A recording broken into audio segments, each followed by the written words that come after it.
Hello and welcome to question 47.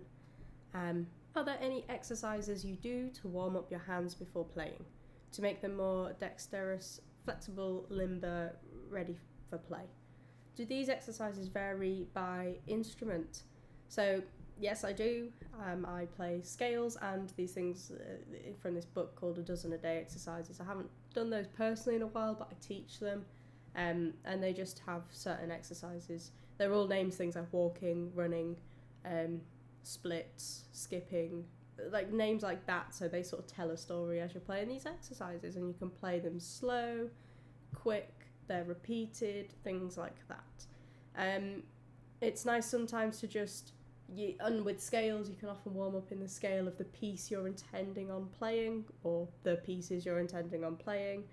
To get your head in the mindset as well as your fingers. You can play like a familiar piece that's maybe a little bit easier than the piece you're going to try practicing. If you're going to play bass guitar and you're going to play slap bass, as an example my partner gave me, he would maybe play a piece that was that has got that technique in it, but easier than what he's trying to learn in that practice session. Another one, you can stretch your fingers like twinkle, twinkle, little star, wiggle your fingers, rub your hands together if they're cold. There's all these sort of generic things you can do, and they do vary instrument to instrument because your piano requires both hands to be of the same standard. They have to be coordinated. If you're going to play a scale, you can't play them blum, blum, blum.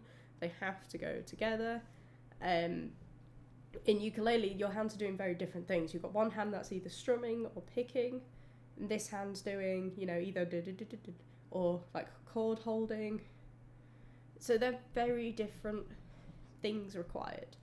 In saxophone, you need your hands to be nimble, but also not just your hands, your breath accounts for a lot of it too. A lot of the sound and the enunciations and the articulations come from your breath, not just your fingers. And coordinating the two together, you don't want your breath to change before your fingers have, all those sorts of things.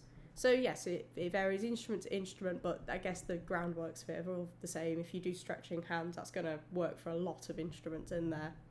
And just doing exercises that you've already learnt. Hope that answers your question. Cheers, bye.